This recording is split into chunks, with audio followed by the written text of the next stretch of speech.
Commission resumes. Mr. Bezos, Thank I you, understand Mr. you're going to call the next witness. Yes. We call Mr. Eddie Martinus Rosalia Hendricks, Mr. Chair.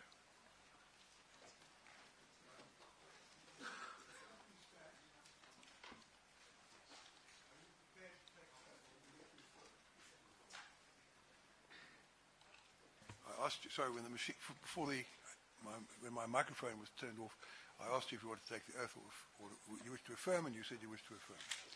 I'm going to ask Mr. Shaskerson and Mr.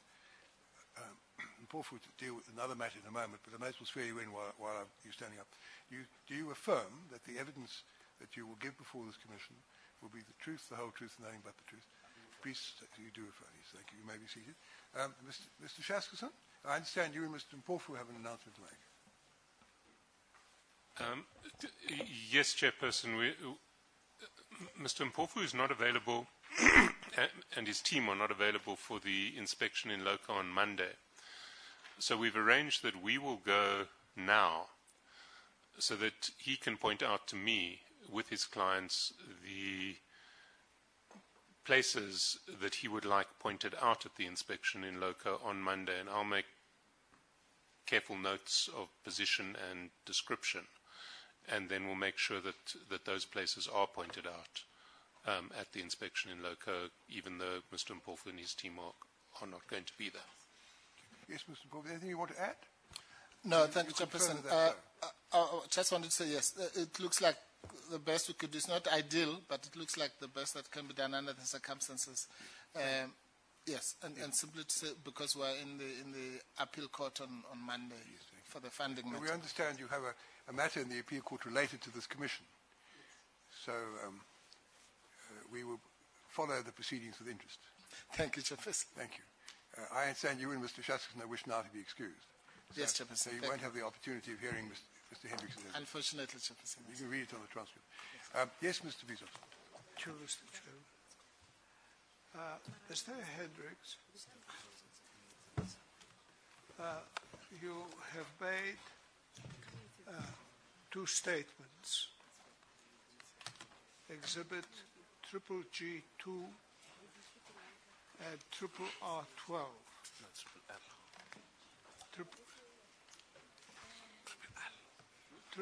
Triple L, I'm sorry, 12.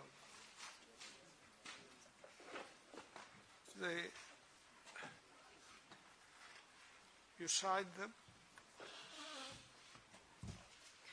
and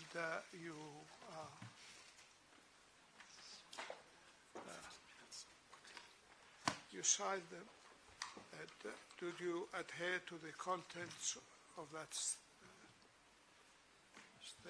those statements? Chair, I fully adhere to the statement that I signed. Thank you. Now, we've been handed some other documents. One is a document headed Notes on Militarization and Demilitarization of the Police. I understand that Mr. Hendricks is the author of that document. Yes, those. Do you want to hand that in as exhibit as well? There are three documents, yes, Mr. Chairman, that I want. Ms. Pillay will help us in giving us the appropriate.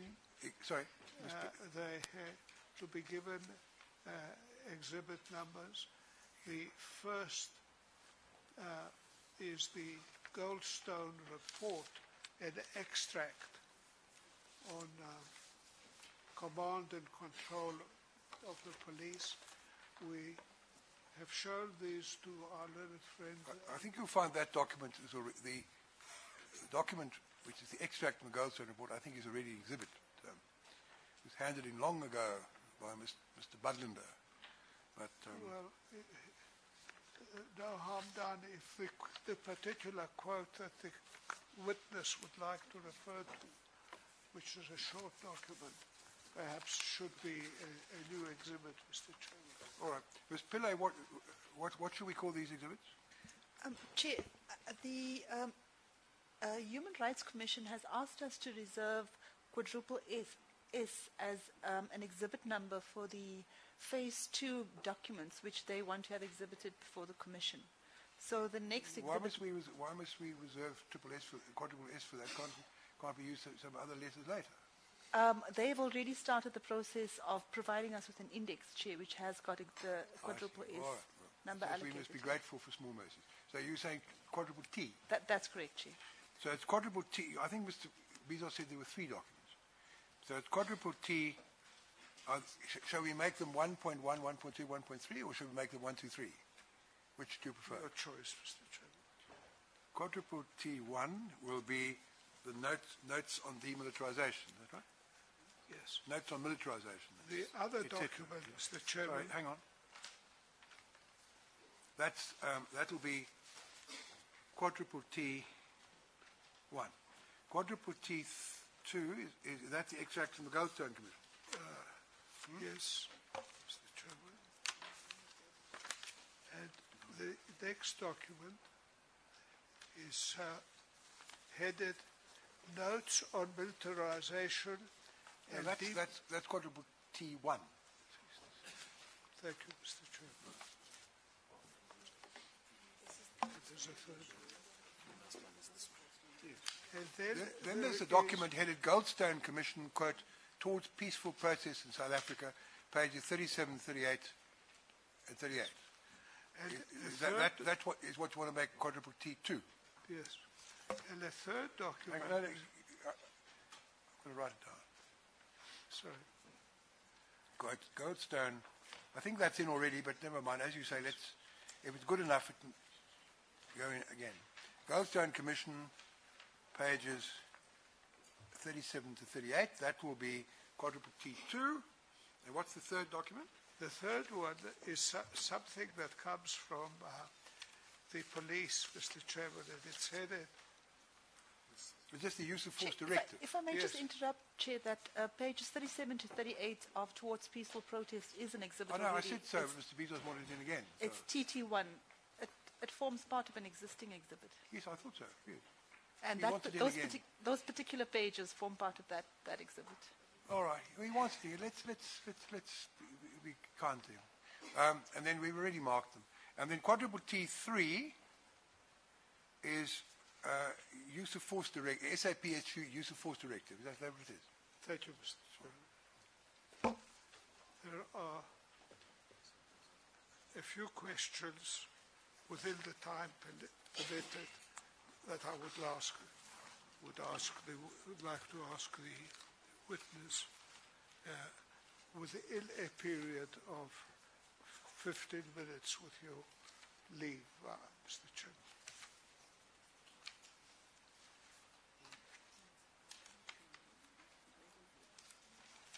Yes, certainly. You may go ahead. The copy of notes on the demilitarization, the police. I see, that is completed. All right, please proceed. Now,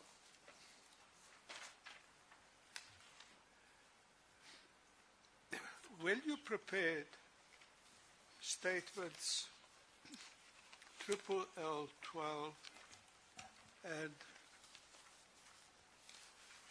triple G2, did you expect to be led in evidence?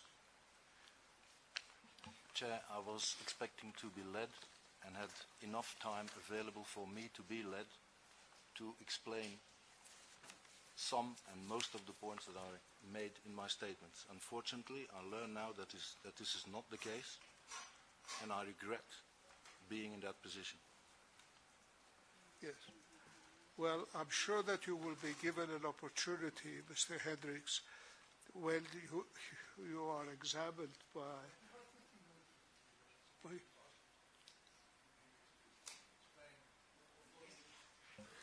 You've got 50 minutes. I suggest you use that time, give the witness an opportunity to explain the main thrust of the points he wants to make, and we give him the undertaking. We have already ready statements, but we will read them again, and we'll also read the documents that he's handed. Yes.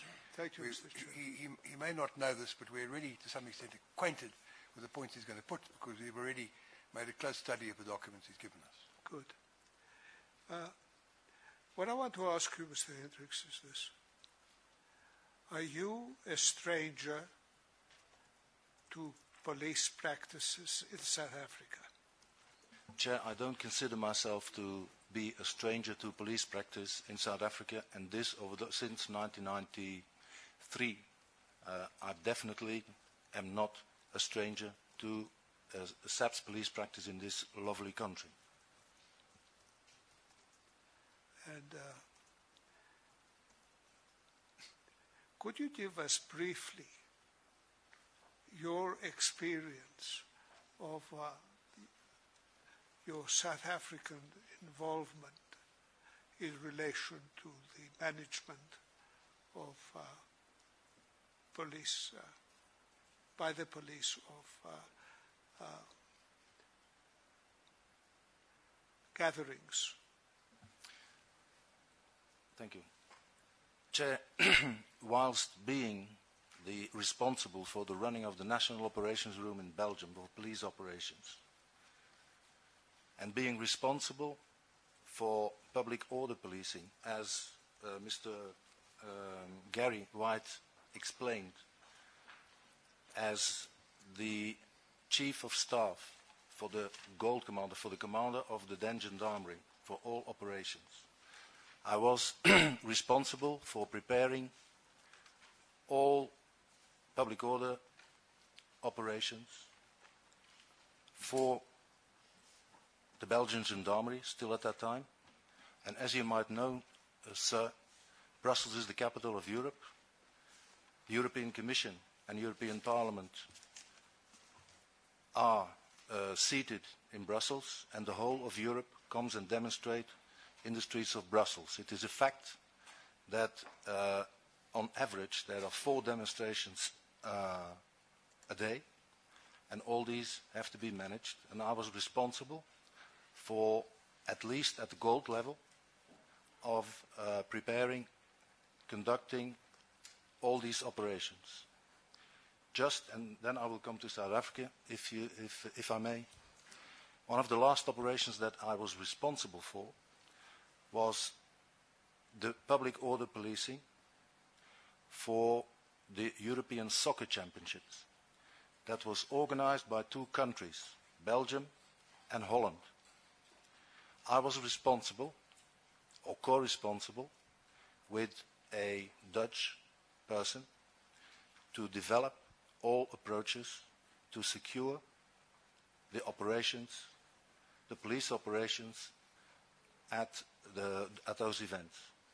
I based, and the Dutch police agreed to that, I based the approach on the model that I'm sure we're going to debate over the next few hours, and that the Dutch police agreed to base all approaches on that model. So far, my operational experience in Belgium. As far as South Africa is concerned, the Belgian government was asked by the peace... I'm sorry to interrupt. Sorry. May I say to you that in paragraphs 10 to 17.10 of your statement, you've dealt extensively with your South African experience. We studied that, so you can assume we've read that, but perhaps you just want to highlight some of the points that you consider particularly important. Yeah, certainly that the model was used together with the Dutch police to police the events at the European Soccer Championships in 2000. Coming now to South Africa, the interim governmental structures to the peace accord, during the peace accord in 1993, asked the Belgian government for some support at organizing the new democratic elections, and the Belgian government sent me by the end of 1993 to this country to see what would be possible and to what extent we could contribute to the running of these elections. At those occasions, they sent me, and at those occasions I was asked to work together with the Witwatersrand Peace Secretariat, with whom, or with the people from the Witwatersrand Peace Secretariat, I went and stood at numerous demonstrations between demonstrators and the police, only having a bib to protect ourselves. During that time, I was taken hostage in a Zulu hostel in Orlando, and I want to explain to everybody, if explanation is needed, I know what a panga is, I know what it feels, and I know what it feels to be under threat by a panga. Coming then to my work for the IEC, I was asked to help the head of the monitoring department, Mr. Peter Harris, to develop the monitoring, the national monitoring and the international monitoring of the events, so that that department could help Mr. Kriegler by the end of the election process to define whether the elections were run free and fair. For that matter, I developed and I implemented in all of the provinces of this country IEC operational rooms, where the IEC could follow the events, the canvassing of the elections. I trained, or not I, but I mean with a team. We were responsible of recruiting from the end of 1993 up until the period of the election in April 1994, recruit volunteers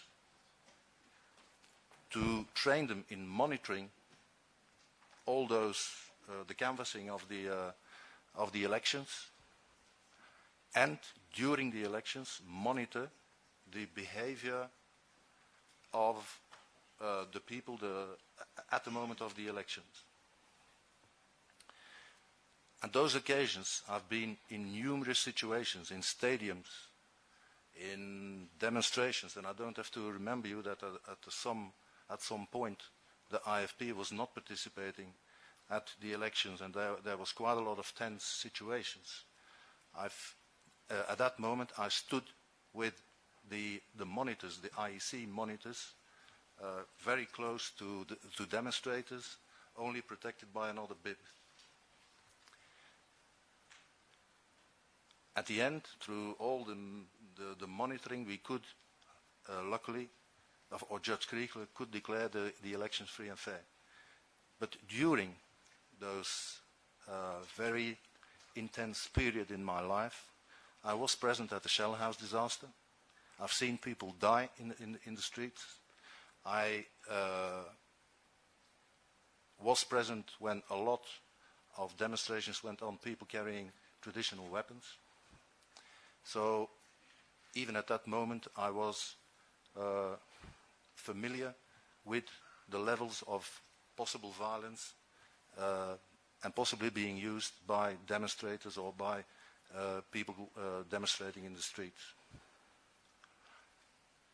I'm telling you this because after the elections, when the results were known and approved, the then new government, and based on the experience, I guess, and based on the impression that they had over our work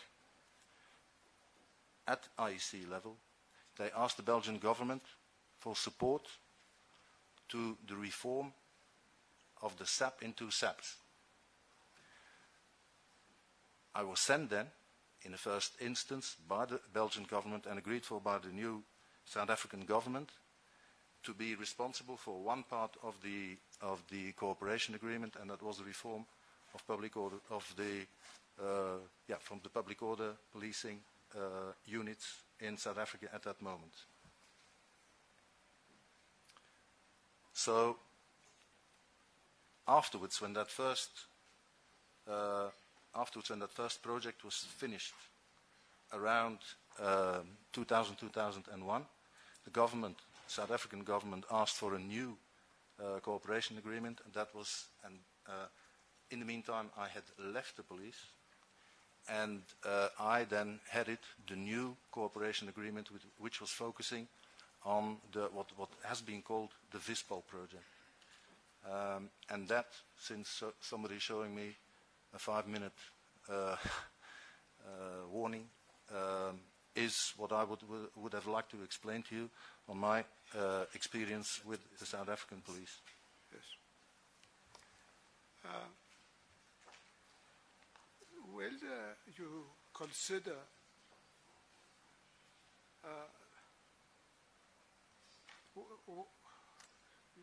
your situation? What are the criticisms which you have outlined in your statements? Very briefly, just the headings. What are the main criticisms? The main criticism is that, and I'm really summarizing very, very, very, very hard, is that it's after I've seen all the evidence, after I've perused everything that has been shown to me, and also not being here, the opportunity that I had through the television on YouTube and things like that, the hearings that I have been able to follow, is that the operation as it was implemented was firstly not enough based on the principles of 262, put together by responsible officers who were not enough trained based on 262, was implemented in a way that I got my doubts on the command and control that happened before and during the operation. I know there are a lot of explanations for that. I'm more than happy to discuss all those, but that basically is what you could call my criticism of what happened during those regretful days. And if I'm allowed to make a bit of a sidestep, my motivation, Chair, to come here is to pay my respect to the victims of that tragedy. And I not only consider the people who were shot as victims, but I consider as well the policemen, or a lot of the policemen who are present at those tragic events as victims. And it is my intention and my willing to make sure to help you to make recommendations that events like this will not be seen again in this country. Thank you, Mr. Hendricks. You have your statements, written statements. Have you also been fed by my colleagues sitting here with the record and certain documents that have been produced to the Commission? Yes, Chair, I have. I have been.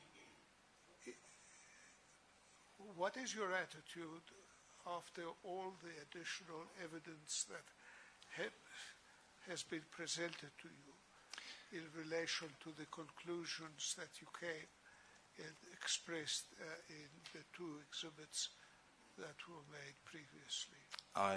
After studying all that, I keep my position, and I'm in a position that I don't want to change anything that I've written now. Anything else? Thank you. I have no further questions for you. Yeah, starts questioning you. There's one thing I want to ask you about, and that is you've handed in as exhibit quadruple T2 an extract from a book which is already before us, but we've used quadruple T2. It's the publication of the Goldstone Commission, which accompanied the bill which they drafted, which ultimately became the Regulation of Gatherings Act. And in that passage that's been put before us, It's said I'm quoting the second line, policing of PO operations is characterized by thorough planning and preparation. Senior officers must consider and make contingency plans for various scenarios probable to impossible. With these means, police will avoid being surprised by unexpected events, thus retain maximum control over their own officers and events themselves. I take it you put it before us because it's a view with which you agree. Am I correct? Sorry, sir. For that reason, I wanted to if possible, bring everybody back to the cornerstone of 262 and everything, the Gatherings Act and everything that happened also at the level of legislation and police practice since that report of Mr. Goldstone was reported to. And I do that for two reasons: to draw the attention of the Commission to matters concerning command and control, one, and two, to matters of the use of firearms by police. Yes, no, thank you. Mr. Semenya. Thank you, Chair. Good afternoon, Mr. Hendricks. Good afternoon. Good afternoon, Mr. Semenya. Sorry.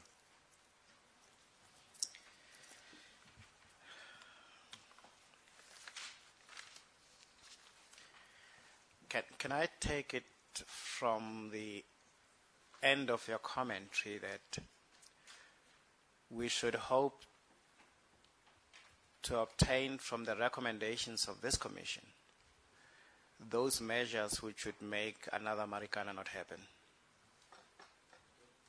Chair, I totally agree with that. And I said that was my motivation to do what I'm doing here today. And based on your experience, one of the elements of public order policing that's important is, as you call it, prevention. Correct? That is correct, sir. Can we unbundle that a little bit? Because I think it's central to some of the arguments we intend to make before this Commission. By prevention, you mean that there ought to be participation by all relevant stakeholders in ensuring that anticipated and perhaps not anticipated public disorder events can be managed. I do agree with that, sir, and I even would complement that by saying it is prevention is trying to attack the root causes of conflict, and I add to that it is apparent that it's not only the police who is responsible for that. Correct. So that South Africa must move away from that scenario when there is service protest around the water, the first people you send the police there. When there is a labor unrest, the first thing you send is police there. We should rather go the other direction, if I understand the prevention. We should go the other direction and make those public protests that can be resolved politically to be so resolved before police intervention, for example. Yes, I agree with that. And typically when we look at Marikana, where we know that the tension really rotated around wage dispute, ideally preventive measures would have included a discussion between those who were in protest and the employer. I agree with that, sir. And that would have helped, if I understand, on the basis of our expert opinion, averted perhaps what became tragic. Possibly, yes, if it was done properly and if it was done in time, like real prevention should be done. Yes. But I want to draw the attention of the Commission as well that the police has to play a role in that, and they really have to prepare themselves at different levels to prevent these things happening. No doubt. No doubt. They as public order police in particular, have that as the principal responsibility to manage these protests. I accept that. I'll get there. Yeah, but if you allow me to comment on that. Yes. Now, if you let me explain it this way. The event at Marikana did not come as a surprise. I mean, the strike did not come as a surprise, as far as I know, and I think it's in the records of L, that the strikes in the Platinum Belt were at least ongoing since January that year. That many incidents happened since the beginning of that year. That people were killed since the beginning of that year in struggles between protesters, unions, whatever. Now, and if we then come to the police, and this, I think, is what expecting of me, what is being expected of me, is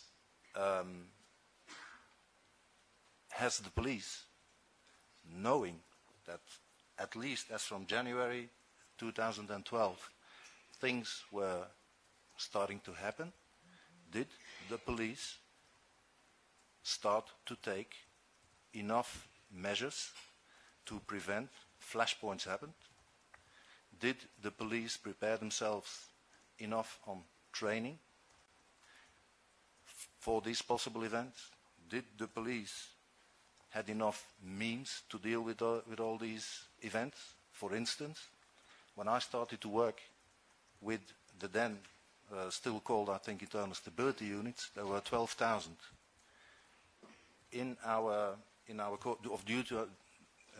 Due to our cooperation agreement, and for many reasons, we reduced the 12,000 members to 8,000. In the meantime, I understand that the number of public order policing officers in South Africa has still drastically been reduced. And if it's true what was in the Star yesterday, that there are only 4,000 trained public order policemen in this country, I'm asking the question whether that was good enough preparation for the tragic events, and certainly SABC is not only responsible for that, if government or decision makers should not, and this could already be a recommendation, rethink about the numbers and the training of public order policing officers in this country. Yes, we'll get to that, Mr. Hendricks. What I was asking is that with the knowledge of previous incidents of public protest, and we'll discuss their character later, with the benefit of knowledge by the police about those unrest situations beginning of 2012, what preventive, is that a word? Prevention. What preventative or cautionary steps do you think the police ought to have taken ahead of the events of 9 August 2012? To start with, to improve intelligence. Secondly, to rethink training. Thirdly, to look at the number of public order policing officers and units that were available, and lastly, and probably it's not limited to that, but that's my provisional answer to your question, think about strategies of how you're going to deal as operational police units with events as they occur. At attempts of specificity, what was to be rethought about training? So, I just want the practical steps you say were absent and ought to have been there prior to the 9th of August For 2012 instance, in relation to training. For instance, in knowing that you only have, if it is true, 4,000 public order policing members, shouldn't you know first that based on the past and based on the fact that one moment there were 8,000, and when during that period, and that are facts, and that covers the period between 1996 and 2000, in public demonstrations only 2 people died, whereas afterwards, after 2000, in reducing the number of POPs, and that is one of the reasons why I would like to talk about militarization and demilitarization. When militarizing or reintroducing the military ranks in the police, bit by bit, I'm sure that's my expert opinion, that you see problems, that you see more and more problems in public order policing. And in answering your question on what could have been done, as from at least January 2012, to think about that and make decisions to make decisions on how, as a police organization, you were going to deal with possible strikes, possible demonstrations, and so on and so forth. Retraining, re-equipment, strategies. Yeah, it is at a high level that that you say all that, Mr. Hendricks. I accept that. I accept that you may be critical about the position of the South African police in reducing the number of POP. I can understand that you are critical. We'll deal later with the military ranks. All I'm asking is, come January 2012, and they have now the benefit of unrest situations that obtained there. In relation to POP training, what do you say they ought to have done before the 9th of August 2012? For instance, if you come to the conclusion, that you think after an analysis, an evaluation, that you don't have enough available public order POPs members, right? You can make 2 decisions. 1, to recruit and train new POP members, or 2, units, other type of units that you've got, retrain them, train them in public order policing. That's 2 examples of what you could do, what you could have done as from January. How long would that training take? It depends. No, assuming you, the Minister of Police, you're sitting there in January 2012, and you get a report that the people in Northwest, just to concentrate in Northwest, complain that they are understaffed in the public order policing sector. And you say, right, there's trouble brewing there, these strikes and so forth, we'll have to raise the numbers dramatically to deal with the situations, the problems we see coming. You have to train people. Now, how long would that training period What I did and what I'm doing now in the Congo, sir, on the same issues, is retraining Congolese policemen in preparation for the elections in the Congo, and only focusing on public order policing. It's between 4 weeks and 6 weeks. You can do a lot. Do I understand that's retraining existing POPs members? Existing or other units. I mean, now I'm perhaps going to open a can of worms, but retraining perhaps TRT or other units, available units. Well, of course, these are matters not in your statement, but let's deal with them in any event.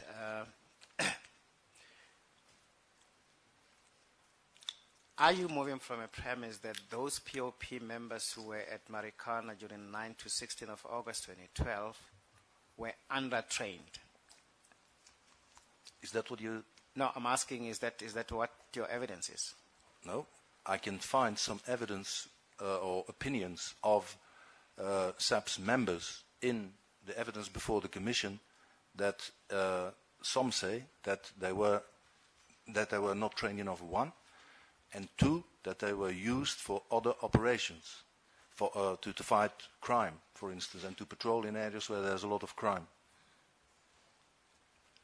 Now, I can accept perhaps there is that evidence, but is it your expert opinion that POPs members, and I'm not talking SABC members, POP members who were in Marikana, are you holding the view they were undertrained? I left the project in 2008, so I'm not in a position to answer that. I haven't been working with the police since then. Okay. And by the way, even talking about that, as I understand, the training you offered POP members did not include operations in rural areas. Am I right? It did, sir. Where? Which part? Sorry? Which part of rural training? You have to have a look at the OCT course and the operation and the platoon commanders course, and you will see that's a course. I think about, if our memory is right, the operational commanders training was about 2 weeks, and the training of platoon commanders was a few weeks more. All these aspects were developed in training for rural as well. protests. Yes, and the principles that were being taught there are applicable for rural areas. You're not going to hear me say that running operations in a rural area are easier than running in an urban area. That you're not going to hear me say that. But the training prepared them for both. So those who taught would have known you don't use a water cannon in a rural terrain like that. That's not what I said. The way it was used, I don't agree with. When you look at the video evidence, or when you look at certain pictures, and certainly at copy 3, they were spraying like that, spraying the. Placing your hand and indicating what looks like an arc, yes, going up and coming whereas in those circumstances, the proper use of water cannons is to use jet streams. And I don't know whether there are, well, if you use a jet stream and it hits your chest, you are blown away for at least 10 meters. Again, I don't seem to have read any of that which you now say in any of your statements, but yes, I agree with that, sir, and that's why I say in my statements that I'm more than prepared in oral evidence before the Commission to go in all to that, and I regret that I hope we can cover the most of those points. I said in my statement that I would, and that was the decision that I took, to keep my statements rather general and not go into all each and every detail, and and that's the situation that we are in now. So the POP members that you left, having obtained training from you, were taught that with water cannon you use jets in rural terrain. No, first of all, I did not train them. It was SABC who trained themselves. Right? The training that we developed together, as far as water cannons was concerned, was also at using water cannons, who, by the way, at that time were not bought yet by SABC. The ones you have today were not bought yet. It was the ones that I had at that in 2000 were very, very, how shall I put it, very basic water cannons, right? The ones that have been used in Marikana, they were very modern ones, and they could use jet streams. And I did not see any evidence before the Commission that jet streams have been used anyway. Well, we'll investigate that, but you don't know what training they got in relation to the water cannons that were used on the day.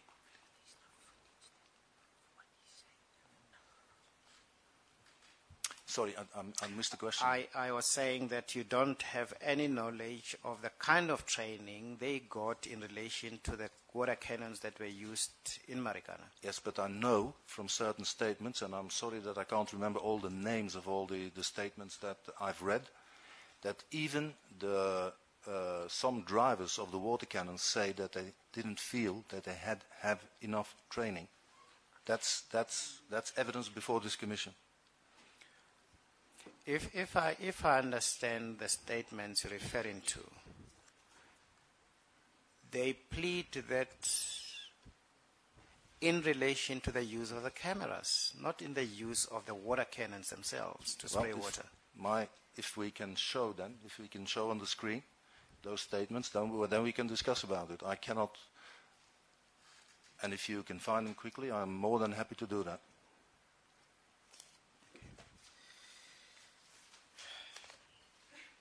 You can do that after the lunch adjournment, Mrs. Smith. You can move on to something else in the meeting. We've only got 7 minutes before lunch, so you can deal with something else perhaps, and then during the lunch adjournment you can find that and deal with it quickly afterwards. Okay, thank you, Chair. Let me give you this postulate and then invite your opinion, Mr. Hendricks. You have a scenario of 300 to 400 strikers, 10 deaths after, some of whom have been killed with pangas and spears. The group believing that a Muti would render them invincible. Mr. Noki having threatened that they were going to kill each other with the police on the day. And they move around the kraal, and just moments before the shooting, are you able to tell us, and we know that there has been stun grenade used, tear gas used, water cannon used, are there other pop measures you think were available to the police to contain that threat? Yes. Can I ask then if the commission allows me to show that? It is part of the Carl's volume. Yes, of course you can. If you can refer to an exhibit which is before us. It is Show it. triple J 992, page 45. Perhaps the operator can put that on the screen for us. Sorry? Read it again, so that the operator can know exactly what he was Triple firing. J Yes. 992. I have to put my glasses on. Sorry. 992. 99.2. Sorry. Yes.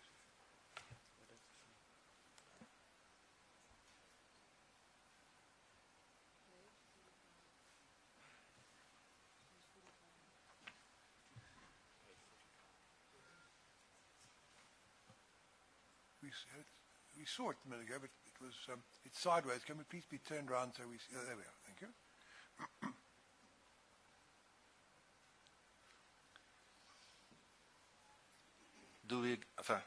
I've been told that this is the situation at the moment the strikers were in the near vicinity of the small kraal.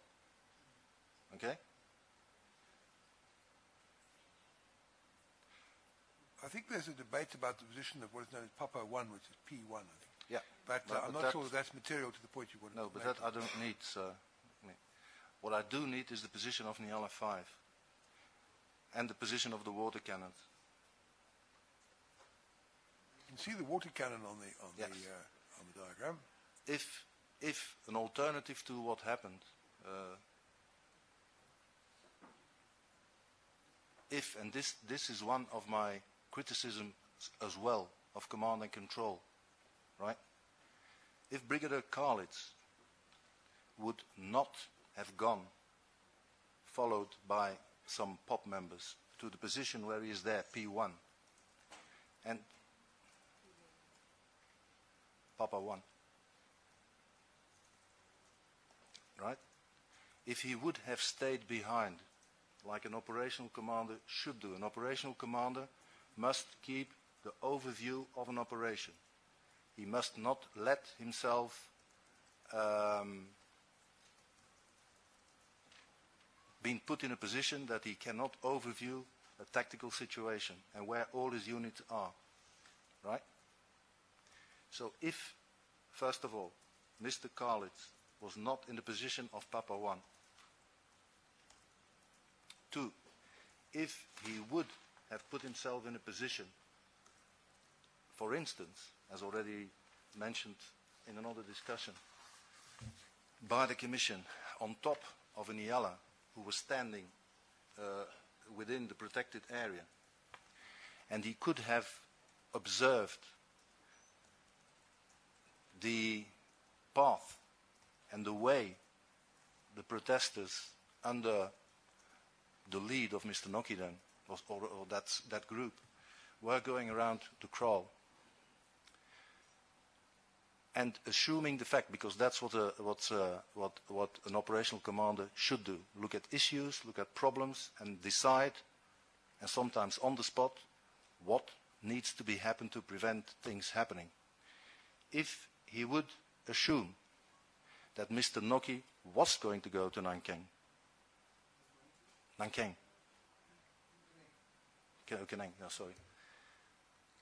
then at the moment when Mr.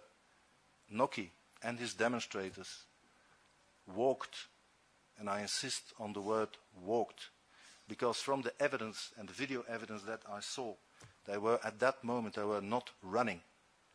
They were not attacking the police. That's what I saw. If then, and based on the position of Niala 5, he would have ordered to deploy the barbed wire,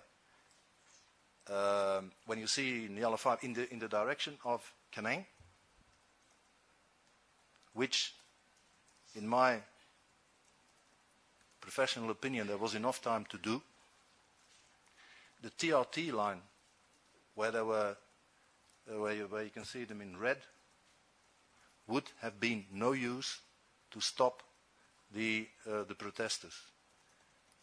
And what I'm saying is, not all preventative measures have been taken to prevent the protesters going round the kraal in the direction of Kanang.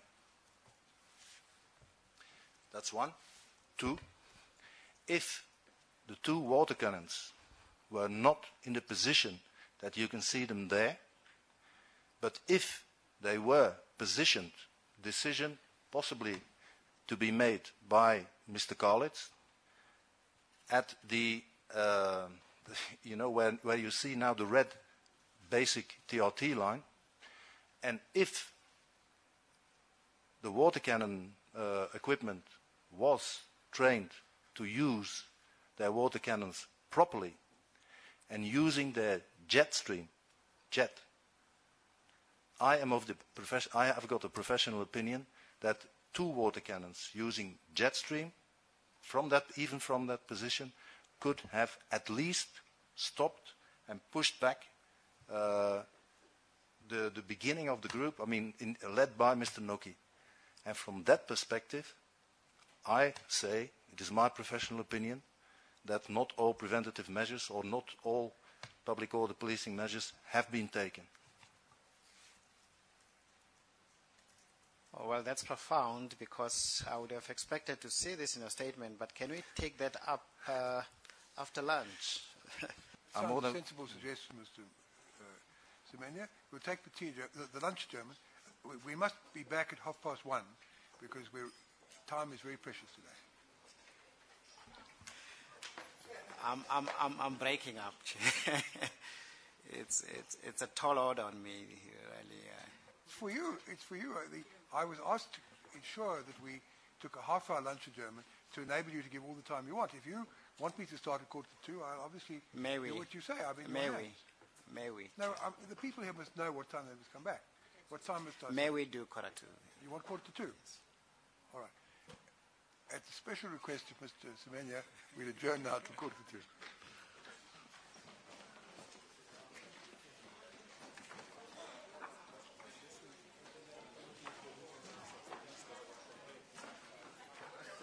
go and have lunch.